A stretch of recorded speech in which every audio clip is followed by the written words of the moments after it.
Good evening, everyone. Nice to have you back.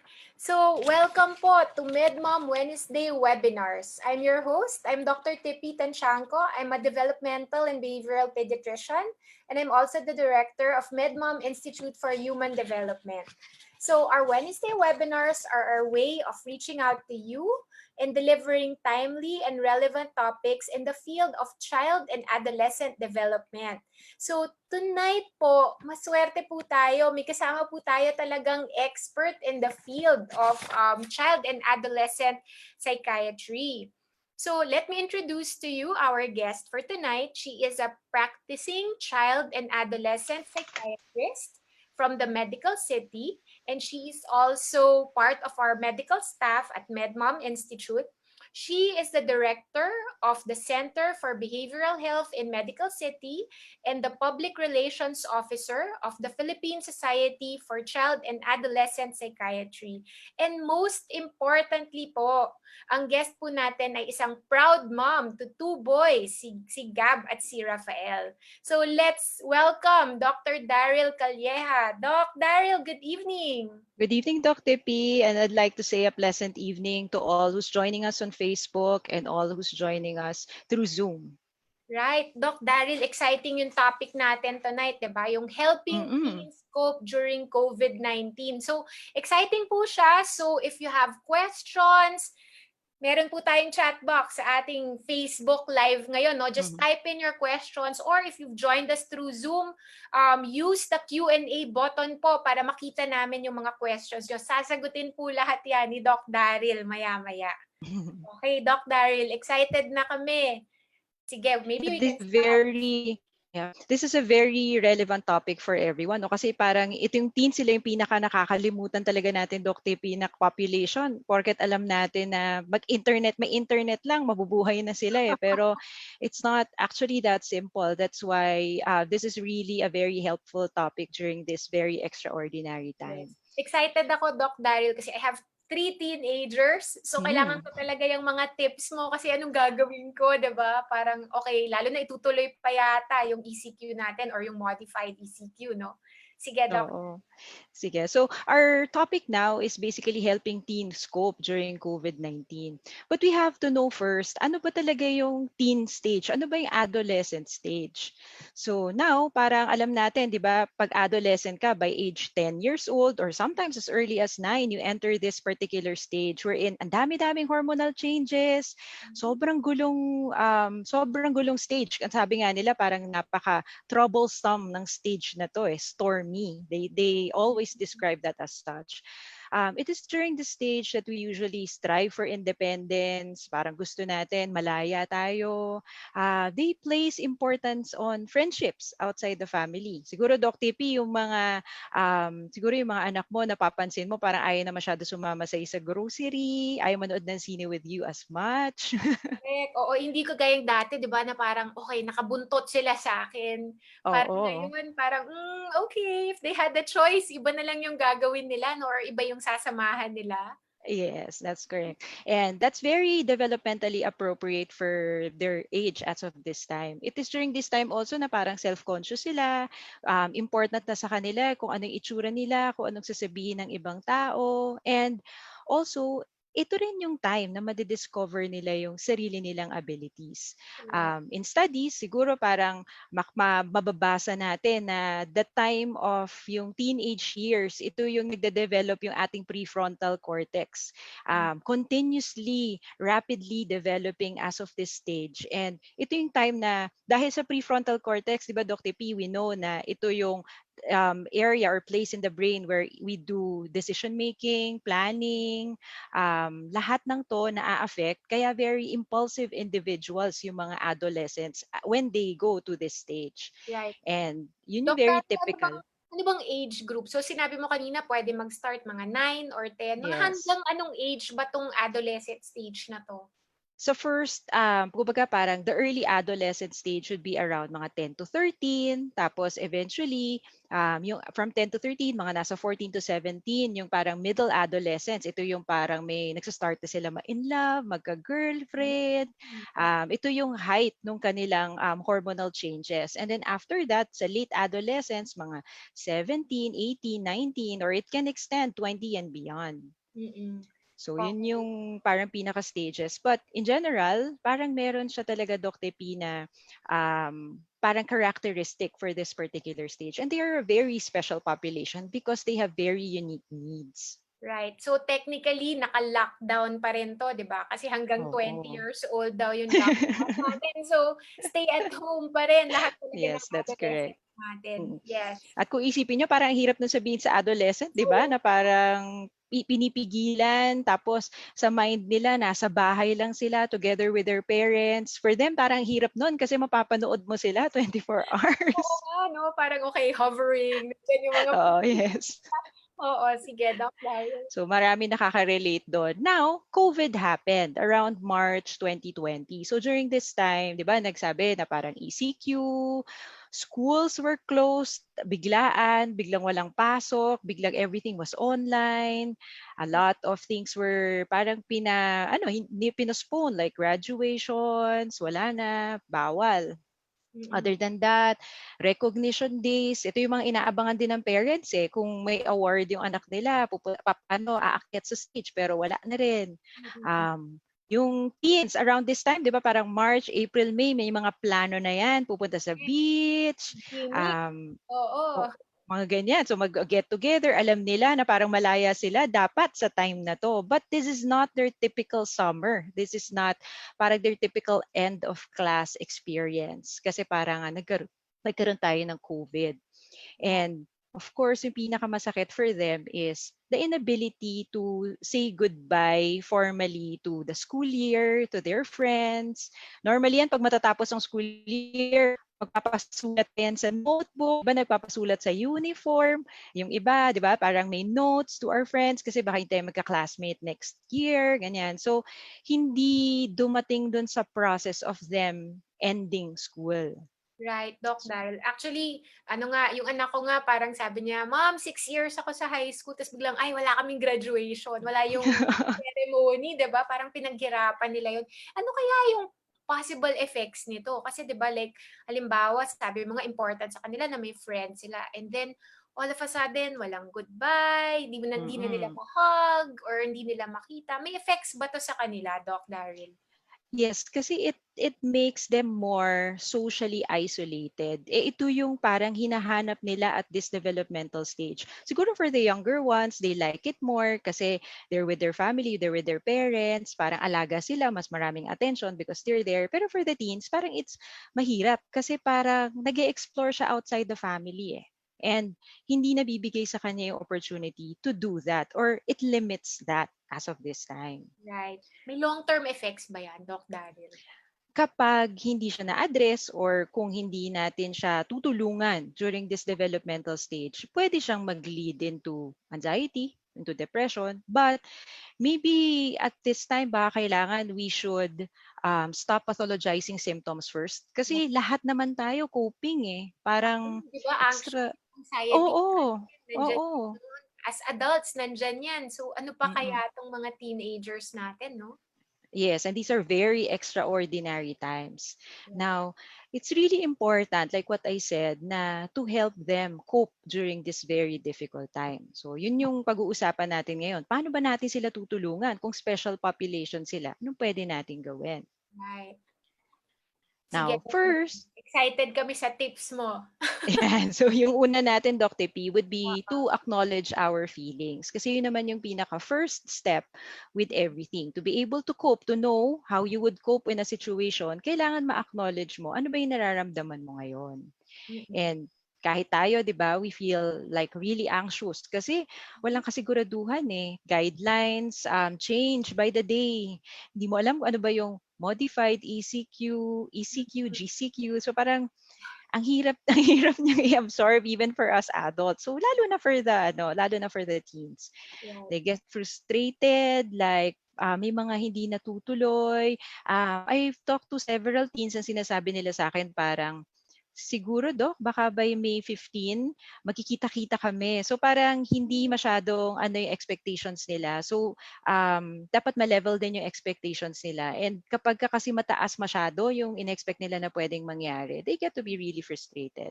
Right, oo nga. Doc Daryl, I have a question here from a parent. Ang sabi ng Yes. parent, gusto ko ngang kausapin yung anak ko, pero every time nakakausapin daw niya, ang sagot sa kanya, fine, okay, good. Yung, alam mo yon, yung pa isa-isang salita. So, Mm. paano ko malalaman as a parent yung kung ano yung nararamdaman niya? That's actually very typical of a teenager. Talagang magsha-shutdown sila. Pero if halimbawa, you can use meal times as a time to like talk to them. Mm. Parang hindi, kasi feeling nila minsan pag nagtatanong tayo, parang nai-interrogate sila. Oo. Parang ganon. And Oo. then they block off. So maybe the meal time na medyo mas relax, parang tatanungin mo lang siya, o kamusta ka ba? And then just by that act, parang maramdaman nila that you're willing to listen kung sasagot man siya o hindi. Medyo naiisip na niya na, okay, so if ever pala I need anything, I can run to someone here in the family, parang they're willing to support me naman. Kasi they tend to give you that parang front, Mhm. pero inside alam nila kung ano rin yung effort na binibigay nyo Oh, okay. as parent. So, Doc Now, Darius, halimbawa, if they try to block off, normal pa yun. I shouldn't be offended na, okay, yes, okay na ulit. yes. Yes, they're usually like that. But, syempre, para malaman mo if it's something pathologic, when there is like a complete turnaround and a decrease in the functioning of that person. So talagang as in nagkukulong na lang siya sa room niya, hindi na siya kumakain, hindi siya natutulog. So that's something different. Pero if it's like parang more of an attitude, usually din makikita ito pag lalaki eh. Parang yung attitude na upo, ay wala, nothing, I don't know, nothing. So it takes time for us to build rapport with them. So kaya medyo talagang challenging tong time na to. Right, And all these emotions like anger, irritation, disappointment are very normal feelings during this pandemic. right. Doc Daryl, ako may question. So, Mhm. halimbawa, 'di ba parang, so ako as a parent, I also feel this. Is it Mhm. okay for me to show these emotions or to tell my child na, oh, I'm very angry or irritated? Okay lang din ba yun? Yes, kasi parang you tell them na it's a normal emotion. Okay lang kung maramdaman natin to kasi pareho tayong parang nararanasan. Kasi hindi lang siya dito sa Philippines, global to eh. So pare-pareho natin nararanasan siya.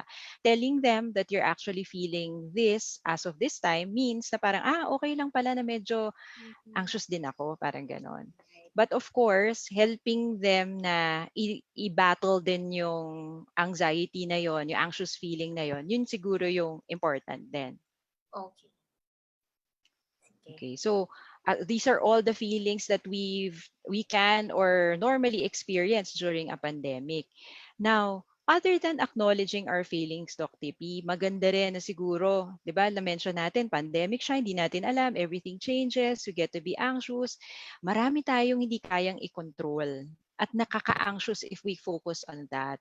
And Totoo. we should, so, diba? So we should focus on things that we can control. So ano yung mga kaya nating gawin on our own? Mhm. Now, one is to make a daily schedule. So ito yung siguro structuring our lives. Kung hindi man yun kayang ibigay ng outside environment, tayo man lang in ourselves, pwede nating i-structure yung sarili natin. Mhm. Now, medyo challenge lang siyang gawin sa teens. Kasi unlike yung kids, when they were younger, di ba napansin mo yung Dr. P, when your kids are younger, pag naglagay ka ng schedule, yun Mm. talaga yung Sunod susundin. na sila agad. Oo nga. Yes. But for teens, parang kailangan mo siyang bigyan ng choices. So example, parang dun sa particular time, ito yung time niya for creative time, ganyan. Tapos creative time would mean pwedeng writing, pwedeng music. So pag sinabi niyang creative time, yun yung iba't iba may choices siya. Kasi they feel parang nasasakal sila pag sobrang dictated yung Oo. schedule. Parang military na on the hour, ito yung kailangan mong gawin or Yes. So parang hindi din yon masyadong ano for them, parang good for them, a good experience or good feeling for them. okay. So we also talked about sleep time. So ayan yung medyo mahirap for our teens 'di ba? Parang gising sila ng madaling araw, ang galing nila. Oo, So paano nila ginagawa yun ano, parang night owls oo, eh. pero oo, ang galing nila. Pero 'pag, siguro, physiologically kasi, there are studies showing na when you go to this particular stage, medyo nade-delay yung sleep time. So, example, Okay. kung dati inaantok na sila by 9, so Mm. mga 11 o'clock na sila aantukin, ganyan. Tapos magigising na sila a little bit late. So, you can give, a little leeway in terms of wake time. So, if you have a smaller kid, gising siya ng 7 o di si kuya gising ng 8 or 9, ganyan. Okay. And then, a little bit of leeway also for the sleep time. Pero syempre, hindi pa rin okay na talagang gabi-gabi silang gising ng madaling araw. Okay.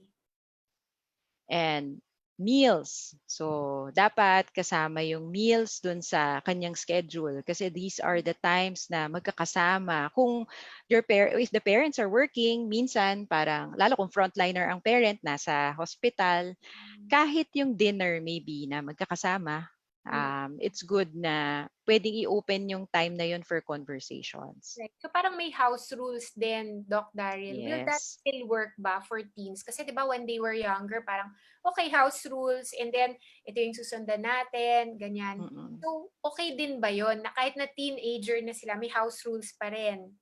Yes, kasi Doc TP, parang guro na-experience mo yun sa mga anak mo, parang they'll push boundaries.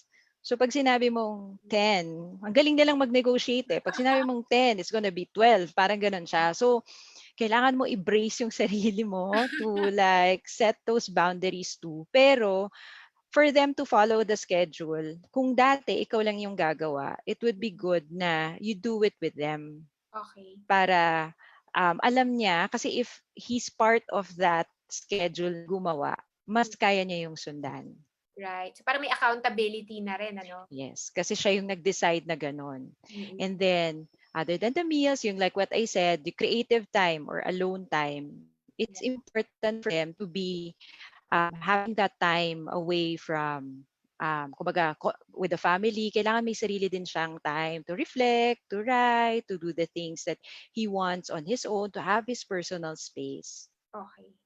Naku, as parents, minsan kailangan natin talaga mag-hold back, 'no? Kasi gusto natin talaga parang, okay, we're in control, sinisilip natin ang Yes. ginagawa. Oo. Kaya kung mahirap 'to para sa teenager, I can just imagine napakahirap nito sa parent. Oo nga. So, talagang very challenging to for them. And other than that, syempre the schedule needs to include socializations. Okay. And ito yung kung dati nag-hangout with friends on weekends, Mm. this time they can be more creative, which is later we will talk about it. Okay. And siguro magtatanong sa inyo yung mga anak nyo about the use of digital media. Ano ba yung ilang oras ba? Ano ba yung okay? Ganyan. So, they will, like I said earlier, they will try to negotiate and push boundaries as of this time. Mm. Meron bang So, ideal, Doc Daryl? Halimbawa, when you talk about digital media, ano ba ang ideal? Meron bang ideal consumption for teenagers ng digital media? it's very tricky now, Doc Tipi, kasi we Oo. are replacing their interactions, their socializations with time in the internet to Right. socialize. Parang yun yung pinalit natin eh. So siguro in theory, what we can do is just make sure that this doesn't consume yung kanyang buong araw. That's one. Second, nabibigyan niya ng time ang bawat isang importanteng bagay like meals, Mm. adequate sleep time, tapos nabibigay niya yung time dun sa creative time off the internet, then maybe it's a good balance. Doc Daryl, meron akong question from a parent dito. Mm. Ang sabi niya, paano ko malalaman kung addicted na to the internet yung anak ko? Meron ba akong Mhm. makikitang signs? Yung addiction kasi is a pretty, kumbaga, bago siya dumating dun sa addiction. Kasi parang sa atin, di ba, pag ang nanay, makita lang natin, medyo mag 4 hours na yung anak natin, magpapanik tayo. Usually ganun eh. Oh, yeah. Pero yung addiction part happens whenever kumbaga nawala na yung functioning niya. Meaning, hindi na niya kayang to do the responsibilities na usually kasi nandun lang siya. So I have a patient that I see na hindi kumakain, hindi Oh, talaga natutulog. As in, hindi siya umaalis dun sa, kumbaga parang hindi siya umaalis dun sa screen, mga okay. ganyan. Tapos after that, nagiging irritable. Mm-mm. Maybe before we say it's addiction, baka we can review ano ba yung iba niyang activities. Mm, Baka kasi wala din siyang ibang activities that you can parang substitute with the screen time. right. Oh, magandang magandang tip 'yan for parents, 'no? Kasi nga baka Mm. nga pala, okay, kailangan ng konting creativity din at this time. Yes, Oh, oo. So okey. medyo mahirap maging magulang talaga now. Yes, Doc Daryl, totoo 'yan. And syempre now, because this is a pandemic, so we battle parang a virus, it's good to teach them personal hygiene. Marami yan. So marami akong, yung mga nephews ko, tinatamad sila maligo, parang hapon na, parang ayaw nila. So you have to teach them na importante yon as of this time. And it can actually help them, 'di ba, contain the virus. Kung maliligo sila, they'll wash their hands. So it's a good time to teach Yes, them that. 'di ba? Correct. Akala nila So kasi lahat, hindi sila lumalabas, so okey lang talaga, 'no? yes, So, Doc yes. Daryl, maganda ilagay na rin nila 'to sa schedule nila, Yes, pwede that's ba 'yun? correct. Kasama na 'yan, kasama na 'yan. But of course, they'll adjust kasi 'pag sinabi mo maliligo ka ng ganitong time, pero siyempre they'll negotiate again, eh. So kailangan din meron din tayong konting flexibility in terms of parang giving them some leeway. Okey. And important din yung well-balanced diet, 'di ba? Agree ako Yung diyan, Doc Daryl, sobra.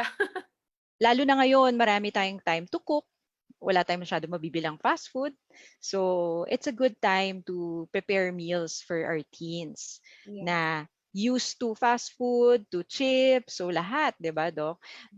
And there are parang different, kumbaga, types of food that can help them. right. So, yung mga fermented food na may probiotic drinks, 'di ba, Doc?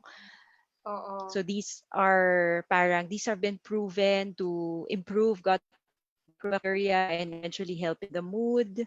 So there are studies for that. right, oo. Agree ako diyan, Doc Daryl, sobra. I'm a big advocate of good nutrition, 'no? At saka yung connection kasi ng gut na natin lahat to Yes. mental health, very well established na 'yan. Yes, Yes. that's correct. And of course, taking vitamins, ascorbic acid and zinc, and some supplements. There have been studies also saying na fish oil can help in, kumbaga, reducing anxiety. So these are parang new studies na coming up, kaya parang pwede rin natin ibigay sa kanila if we would want something for them, especially during this time. Right. Now, Yes. isa Doc din siguro, Daryl, yes, before we go on, actually meron tayong isang question din dito about yung pinag-usapan natin kanina about internet. So balikan ko lang ng konti bago tayo lumayo. So, can a teenager's problematic internet use be a sign of underlying mental health concern like anxiety or depression? Pwede bang sign na yon na hindi niya yes. ako nakakausap kaya internet na lang? Yes, yes, that's correct. Sometimes they use the internet as a distraction, Dr. P. Oh, So, isa din siya sa tinatanong din namin. mm, Why do you usually use the internet? Some of my patients would tell me na parang, kasi Doc, magi-games na lang ako kasi kung hindi, yung mind ko ang daming iniisip. So right. magi-games na lang ako, Doc, parang para at least ma-free yung feeling ko, hindi ako masyadong nare-restless. So it means there's an underlying pathology too. That can be anxiety, that can be depression, or anxiety and depression can coexist with addiction. Right. So, minsan pala puwedeng coping mechanism din pala nila Yes. na Yes. oo, Yes, that's okey, correct. sige. So, Mm. other than that, syempre kailangan i-minimize din natin yung news consumption nila. Kasi hawak lang nila yung phone nila. So sa social media, lahat dyan lalabas yung mga news, Oo. not just sa TV.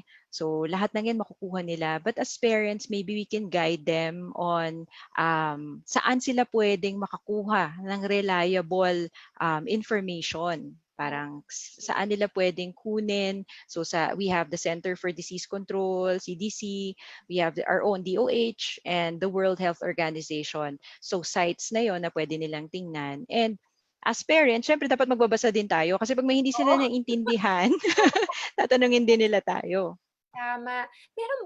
Meron bang particular sites na, okay, itong site na 'to dito makikita ng teenager? Are there sites ba na for teens lang talaga or kahit na adult, okay na yun na yung tignan nila? Some of the sites like the World Health Organization or the CDC, usually, lalo pag late teens at nabasa nila yon, very layman's kasi yung pagkaka-explain. But of course, kahit how layman man yun ka-explain, may mga questions pa rin sila about some terms, ganyan. So, lalo pag nilabas nila yung mga infographics Mm. ng CDC or WHO, medyo simple siya, but sometimes may questions pa rin sila. So, they can always ask you. Pero yung specific for teens and the younger children, medyo wala. So we need to guide them to get, kumbaga, the right information. Right, oo. Tas siguro Doc Daryl, 'di ba, parang as parents din, we also need to acknowledge if hindi ko talaga alam yung sagot, 'di ba? So Oo, that's true. we can look for the answer together, parang it's a shared Yes. activity na pwede nilang gawin together with their Mm-mm. teens, 'no? Yes. So other than that, we need to find ways to connect with their friends and families outside. Mm. Normally, pag ganitong summer, ang ginagawa nila, they meet up talaga with cousins, di ba? We have relatives come over or they hang out with friends. Tapos bigla nawala. So ang hirap nun talaga para sa kanila.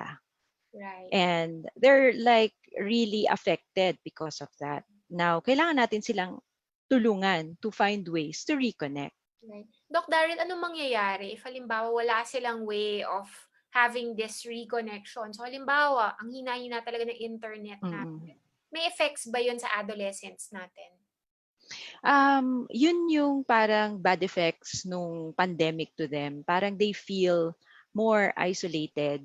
Siyempre, limited lang yung pwede nilang makausap sa room. It can like mean kung they have anxiety, medyo mas pwedeng mag-act up yung kanilang anxiety, lalo kung wala silang nakakausap. And good if the parents are there, they can be, kumbaga, simulate conversation with them. But hahanapin pa rin nila yung developmental level na pakikipag-usap sa mga kaibigan. So, it would really be difficult. I'm not saying na hindi kakayanin ng lahat, but it's gonna be difficult for them Yes. and very challenging. Right. So isa pala siya sa kailangan nating bantayan, 'di ba? Let's Yes, say that's for the next correct, Doc couple of TP. months or next couple of years, no? Ito yung kailangan nating bantayan yung mga teens natin ngayon. Kasi this is going to be the new normal Oh, And parang it's not like really for them, kumbaga, sa right. developmental level nila. Yes. Now, ways to connect with friends. Yes. Isa pa, ito may question naman tayo. Paano naman kung yung way of connecting with friends is just through gaming? Na yun lang, Ah, hindi naman sila talaga makikipag-usap. Pero okay, nagpa-play lang sila ng mga video games nila. May effect ba yun or is that okay? well, siguro parang may level ng comfort kasi dun sa gaming Tsaka siguro dati, yun lang yung talagang alam nila. But if you give them that chance to think of other things to connect, other ways to connect, pwede silang maging open to do that. So pwede ka magbigay ng choices sa kanila, magbigay ng idea kasi hindi naman nila alam what they can do some of them. But the older adolescents, very, very creative sila. Marami talaga silang pwedeng maisip on ways to connect if you ask them. Okay. Oh, that's nice. Now, Now, example would be yung virtual party. So, a friend of mine in the US, yung anak niya celebrated yung 16th birthday. Kaso nga, syempre, lockdown din sa kanila. And what they did was, nag-celebrate siya ng birthday party niya via Zoom. Tapos they invited, kumbaga sa Zoom, naka-invite yung mga relatives from the Philippines. So, tinry nila as much as possible to still celebrate the event, the important event, pero medyo may konting revisions, online lang. Oo. Ganyan. So pwede Creativity yun. talaga ang tinatawag 'no, mga panahon ngayon. Yes, and siguro yung iba nagsa-slumber party sila, parang online. So Naku, they talk kasi they like hanging out eh. okey. Slumber party, Doc Daryl, ano ba yun? Okey, Medyo nakakatakot 'di ba when you think about it. may mga I think rules ba yan 'pag slumber party yung mga teens natin? I think it's a good parang time for you to discuss ano yung level of comfort mo dun sa access nila sa internet, and you have to teach them what is okay and what is not. Mm, Sometimes kasi parang 'pag ginagawa naman ng ibang teens parang okay lang, eh, parang iniisip nila gano'n. Pero it's a good time for us now to talk about ano yung repercussions if you do this in the internet. So, puwedeng ito yung time na i-educate natin sila, parang ano yung delikado, ano yung hindi, ano yung proper way of, acting, ganyan, in the internet. Kasi 'di ba parang ano din siya, eh, it's a lot of people see that whatever you post, what should you post and what should you not post, ganyan. So it's a good opportunity to talk to them about it. right. Oo nga. So, kailangan pala And kausapin sila even before the event or 'di ba parang establish yes, lang ano yung mga expectations, oo. yes. And parang sa una, siguro if hindi ka rin masyadong kampante pa na gano'n, na hayaan sila, pwede siyang i-supervise. Okey, Especially for the preteens, pwede siyang i-supervise. And then, when they get to that point na na-reach na nila yung, ay, kahit ikaw mararamdaman mo yun eh, level ng responsibility, kinakaya niya at that time, then, syempre, yung guidance, mas less na siya. Parang mm, gano'n. Pero, sa early ay palagay ko hindi mo na sila okay na talagang totally iwanan. yes. Doc Daryl, so parang in that case, is it important ba na I reach out to the other parents? Like halimbawa, 'di ba may mga parent Viber groups, kailangan ba kilala ko yung magulang ng mga anak ko or kahit hindi na at this time? That would be nice kasi 'di ba sa regular slumber party, you Mm, ask your child or you ask the teen, "Saan ka matutulog? Sinong parent?" Ganyan. And then you talk to the parent para at least alam niyo rin kung ano yung 'di ba puwedeng mangyari, ganyan. Alam niyo yung repercussions. So siya din ma-educate niya rin yung teen niya. So it's okay to reach out to the parents para at least medyo mas makakampante din tayo. okey, tama. So other than virtual parties, we can have like, parang tinatawag nilang virtual hangout. 'Di ba yung sa mga teens, sinasabi nila, I like to hang out with my friends. Eh, hindi na siya possible ngayon, hindi siya safe. Mm, So they can have like a Netflix watch party. So they can wow. watch a movie together. And sometimes, if they have like classic board games at home, Mm, tapos yung ibang bahay, meron din sila. For example, Monopoly, may Monopoly din sa kabila. Medyo effort lang to. So halimbawa, dalawang magkapatid, yung isang kapatid, so naka-video siya dun sa isa, tapos imi-mirror dun sa kabilang household, so pwede din yun. So if they're cousins, so pwede sila maglaro ng classic board games, they can do that. Or okey. So they can kalaro do, ka may kalaro ka pero you're alone in your house 'no, playing? yes. Okey. Yes. So para pa ring may connection. Tapos marami silang choices of what to do. Kasi usually sabihin nila sa'yo, parang gaming lang yung pwede namin gawin. So yun lang kasi alam namin. So kasi yun yung usual na ginagawa. But maybe if you can suggest to them other things, then the better. Mm, So pwedeng they do music jam. So those na tumutugtog, nagigitara, nagpapiano, kumakanta. So band sila. So they can jam online, so they can do that. So pwede pa rin naman nilang gawin. okey, ang galing, oo nga. And siguro isa dun sa mga pinaka-important is to have them, Doc Tepi, focus on themselves. Ano Kasi yun ibig naman sabihin yung nito, Doc Daryl? Focus on yourself.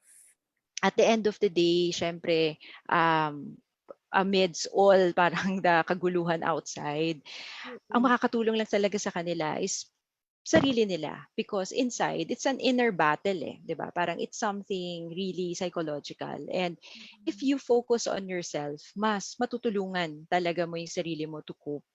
mm, Focusing on ourselves would mean we can like do the concept of mindfulness. So mindfulness is usually a practice done by psychiatrists and psychologists. So here in MedMom Institute for Human Development, we have trained people who do mindfulness. So it's really a practice na nakakatulong sa people with anxiety. It decreases their anxiety. Those with aggression, it decreases that, because mindfulness is basically defined as being present, being at the moment, and fully engaged in whatever we're doing at the moment, free of all the distraction and judgment, and aware of thoughts and feelings without actually being caught up in them. It's being here. So in the drawing, you can see na parang it's being here, being present. Kasi 'di ba, parang Mm-mm. sometimes we forget about that. Ang dami mong iniisip sa past, Right. Mm-mm. dumadagdag yung worries mo for the future.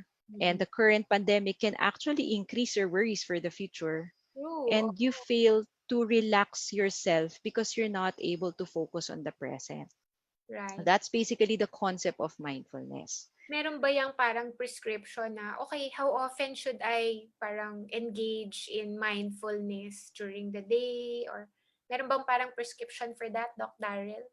Well, some of my patients or some teens, what they do, or adults, they do mindfulness exercises. May mga 2 minutes lang kasi yan na mga mindfulness practices or exercises. So they start their day with a mindfulness exercise, or they end their day para medyo mas relaxed at makakatulog sa gabi Mm-mm. using a mindfulness exercise. Mm-mm. So siguro parang ang tanong natin is, saan ba nakakahanap ng ganyan? Oo. Kailangan ko bang pumunta sa train? Ganyan. Oo. So, normally, yung mga trained, tinuturo nila to during their sessions. Okay. But if you are at home, at the comfort of your home, some Android applications or iPhone applications yung pwede mong i-download. So one example would be Headspace. So okay to for teens kasi very simple lang siya. So meron siyang parang mga mindfulness activities like mindful breathing. So mindful breathing is focusing on your breathing, para siyang relaxing through your breathing, parang focusing on the rising and the decrease of your chest, ganyan. So it helps you focus and it calms you. So Oh, sometimes ito yung okay pang umaga to start your day, to jumpstart your day, para medyo mas okay yung parang buong araw mo. okay. Mm-mm. Other than that, we can do visualization. So it's like mindful breathing, pero you focus on an object and then you relax using that. And other than that would be yung tinatawag na loving kindness meditation. So yung loving kindness meditation, meditation din siya, but we try to imagine certain people, people you know, people you don't know, and we try to be kind to ourselves, wishing ourselves well, and then you wish others well. So para siyang ripple effect na yung Right. kumbaga yung well-wishing mo, mapupunta din dun sa iba, and it makes you feel a little bit better. Mm-mm.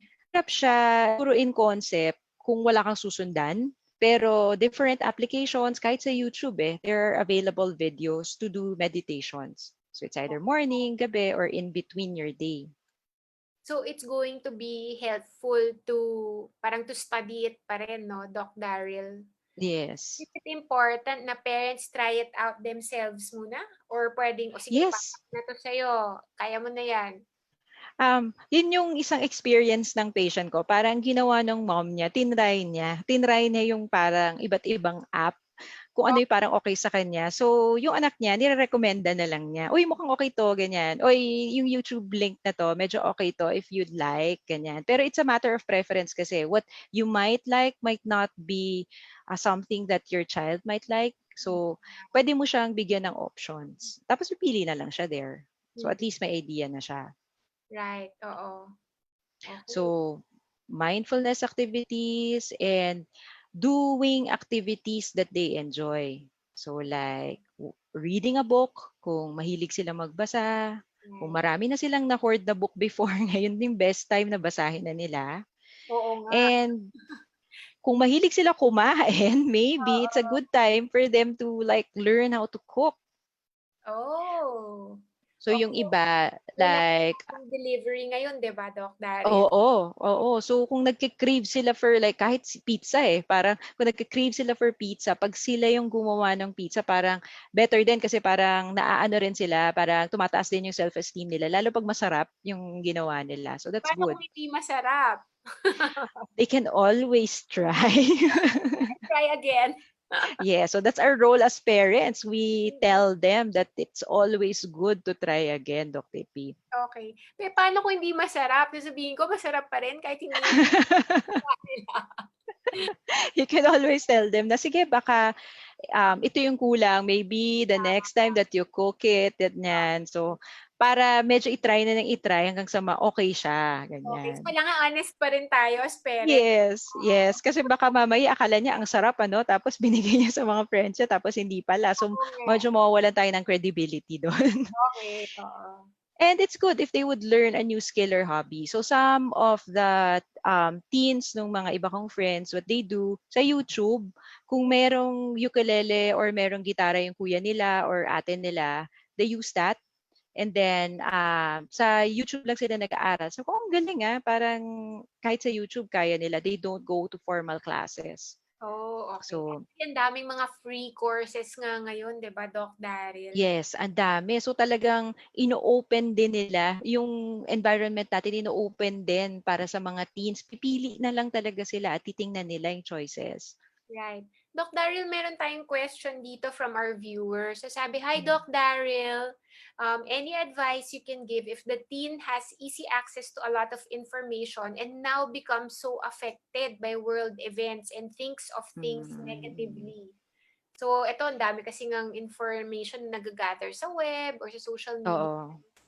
Paano? Lalo if they have unlimited access, ano? Right. Oo. Um, it's basically good to teach them na possibly the reason why nag-ignite yung kanilang anxiety now is because hindi nakokontrol yung kanilang consumption of media. So pwedeng baka dapat ito isang news lang sa gabi kung manonood ka, isang news lang sa gabi and then hindi ka na masyado ma-expose dun sa iba. Kasi if you'll expose yourself to everything, talagang ma-anxious ka. Kahit adult, ma-anxious talaga. Oo. So, it's good to educate the teen na i-control yung kanyang consumption with news. Mm. 'Pag ito, Doc Daryl, yung ibang parents sabihin, "Tanggalin ko na lang yung internet." Is that a good idea? Parang magkakagulo. So, Mag-World War III pag nawala ang magkakaroon ng bagong world war for sure.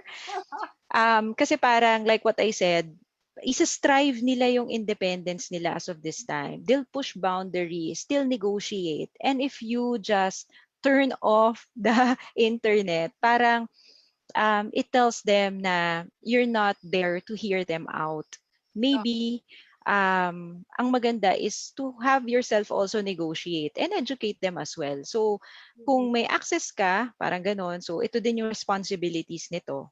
Pero ito din yung limits nito. And oh. then, dun sa negotiation, malalaman niya na parang, ay, papakinggan pala nila ako. Pero there should still be limits. So we know that there should still be limits. So sabi mo, 'di ba, parang okay, kailangan natin pakinggan yung teens natin. To what extent ba yung dapat sila yung sinusunod? Or paano yun? Kailan yung ako dapat yung masusunod as a parent at kailan yung, "O sige, kailangan ko pakinggan yung teen ko." Meron bang rules tungkol dun?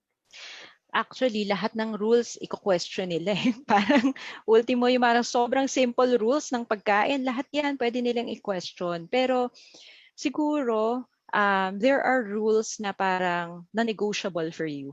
But Okay. there are rules that you can give them some leeway. So Mm. for example, I'm a teenager. I can go home at 3 a.m. So that's a non-negotiable for some parents, right? So pwede mo sabihin sa kanya na that's really non-negotiable for you because of this, ganyan. And then give some alternatives. So Mm. pwede yon. Yes. Okay. So other than learning a new skill or new hobby, siguro Dr. P, nakita mo yan, ano? Ang daming mga virtual tour ng mga museum, galleries, theater, 'di ba yung mga Broadway. Broadway, Oo. oo. Broadway show, ang dami mga streaming. So, opera, ganyan. So, ang daming mga available na pwede nila talagang tingnan. So, we can share these links to them. Mm. And kung medyo crafty sila, pwede yung instructables.com, they could try. Pero sa instructables.com kasi maybe they can just look at dun sa craft. Kasi yung iba dun medyo workshop like hard wood, ganyan. Ito yung they'll come up. So medyo mahirap siya kasi pang adult siya. Pero dun sa craft side, like magtatahi lang, gagawa lang ng some craft. So medyo okay siya, doable siya for the teens. So you can look into that. You can help them look into that. But if they like bigger projects, mukhang kailangan nila ng tulong for the others. Okay. And madali bang makuha yung materials niyan? Minsan kasi 'di ba parang merong mga online courses, pero dahil nga lockdown ang hirap kumuha Mm. ng materials.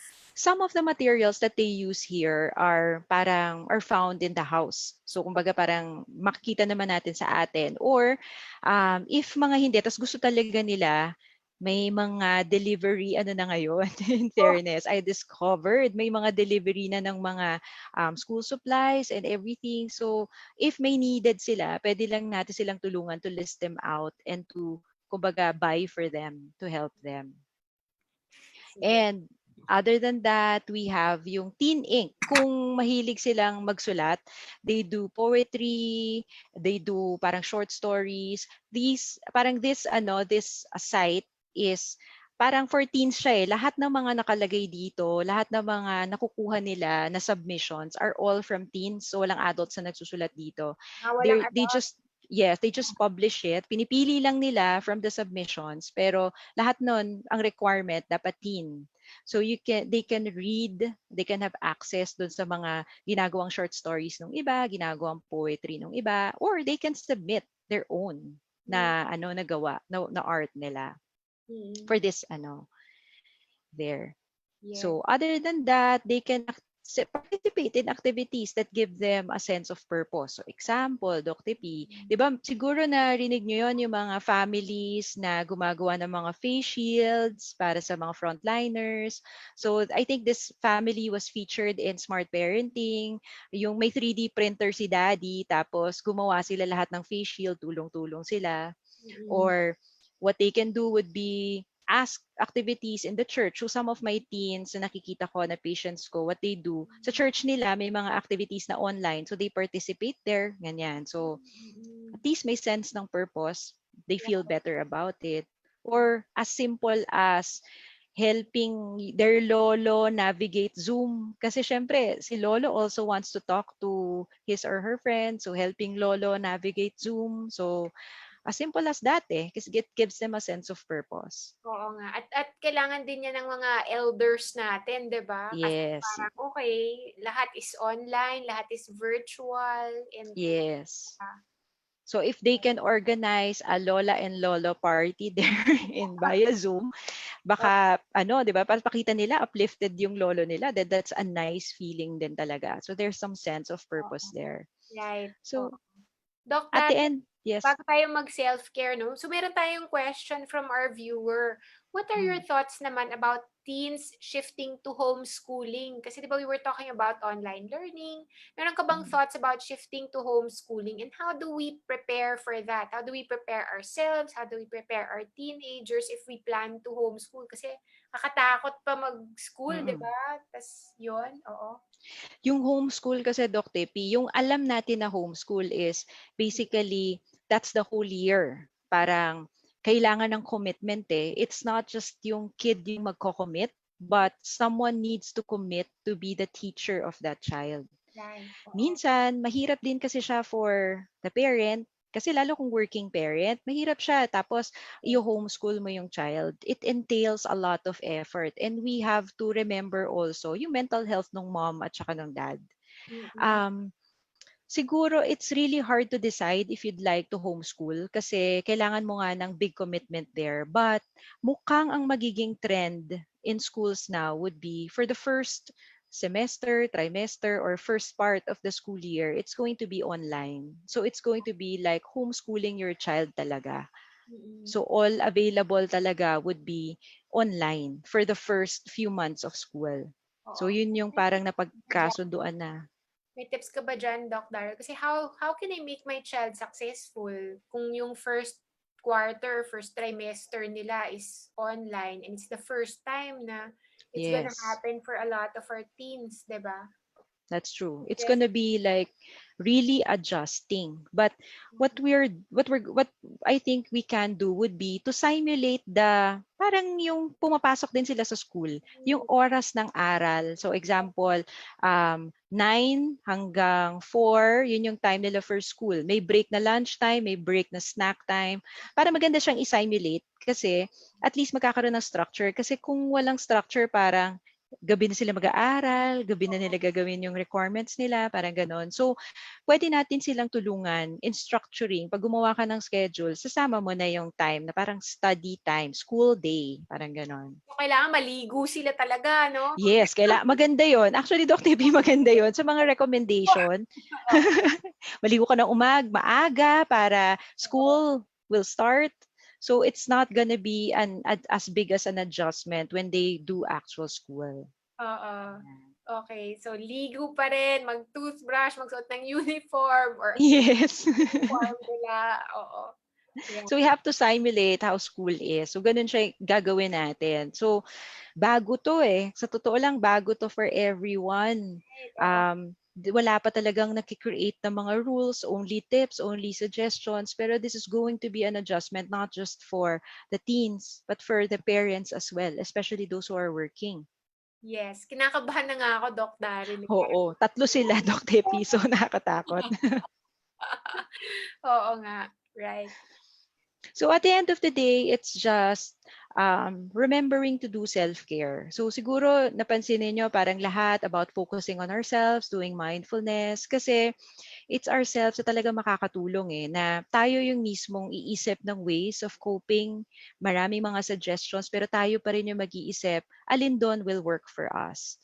So yung self-care extends not only to the teens, but to the parents as well. Kasi if we're not well as parents, we cannot emotionally respond to our children. Mm-hmm. Ganda yon, Doc Daryl. Yeah. Emotionally respond. Okay. So that ends my talk, Dr. P.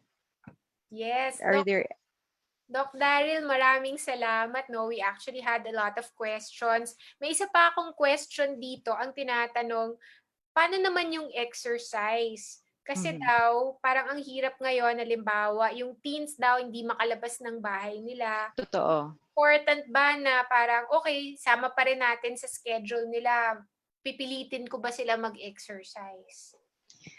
Magandang isasama yung physical activity because it's actually recommended talaga. Kaso nga, because of these circumstances, kailangan natin mag-isip ng ibang way. There are cardio workouts na pwedeng makita online. Siguro kung meron kayong little kids na iba-ibang age o kaya teens, ganyan, pwede silang together. Parang may mga family workout videos that Naku, you can kasama try. ako. Yeah, so pwede ang mommy, ang daddy, yung mga kapatid na smaller, so pwede yon. Pero kung gusto nila to do workouts on their own, there are different parang available cardio workouts o kaya yung yoga. So depende kung ano yung level ng comfort nila. Oh, sabi nga ni Doc Angel, ano daw, yung Just Dance, no? Yung or baka pwedeng yun yung activity nila with their friends. Actually, yung ginagawa ng Yes. daughter ko ngayon, parang okay, every 4 o'clock or something, they get online. Tapos parang yun yung party nila, sabay-sabay sila nag-exercise, no? Yes. Okay. Oh, that's actually a nice idea. Pagkatapos ng quarantine, may mga abs na sila. Kasi summer ngayon, 'di ba? Parang ito yung time na parang ito ganito talaga yung mga ginagawa nila, pero na-stop lahat eh. So we have to bring some sense of normalcy again sa Right. kanila. Doc Daryl, parang siguro to last question na natin. Halimbawa, if quarantine is lifted, meron bang preparation or paghahanda sa mga teens natin for that eventuality na, okay, ililift ang quarantine? Siguro yung pinakauna, i-level yung expectations nila. Kasi parang this will not be, kumbaga they will not return to normal the soonest, di ba? Parang if i-lift man yung quarantine, lahat at i-lift, hindi pa rin siya ganun ka-okay to revert back to what we're usually used to. Parang magkakaroon pa rin ng bagong normal. And if they are set on their expectations, lesser yung frustration nila. They see the COVID to kumbaga to happen pa hanggang the end of the year. Baka early next year pa nga siya makokontrol. Oo. Pero kaya kailangan alam din nila, and then we inform them about the precautions. Hand washing, ano dapat, wearing a mask. Okay. So yung knowledge pa rin is power, no? Right. Yes. May Yes, Dr. pahabol ako. T. One last question pa, Doc Sige, Dari. Doc. Habol lang ha. So, I just want to ask if the answer of my son when I talked to him about developing his skills. So, ito, may tinanong niya. Sabi niya, ang sagot daw ng bata, he answered, he is developing his skills in games that he is playing. However, Mhm. most of his time is spent with laptop and smart games. So, parang, ang galing mag-negotiate nitong batang to. Tinanong Yes, yes. magulang na, okay, develop your skills. And then sabi niya, dinidevelop ko naman eh. Video games at ano, valid ba Totoo yung naman. sagot? O okay ba yung ganung sagot ng anak? Or how do I respond to that as a parent? Well, he has a point there, 'di ba? Parang may na skills naman din talaga siyang nade-develop there. But sometimes if you're just used to doing just one type of activity, hindi mo na made-develop yung iba mo pang skills kasi wala kang ibang tina-try. Hindi mo naman made-develop yung iba if you don't try it out.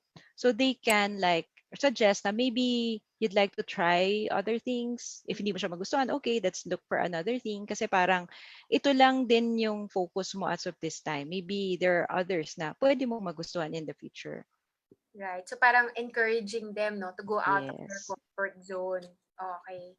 Nako, Doc Daryl, ang dami kong natutunan sa iyo tonight. Thank you very much, Doc Daryl. So I'm sure our viewers then learned a lot from you, no? So siguro can we ask you for, let's say, some takeaway message or something na we can remember before we Mhm. go?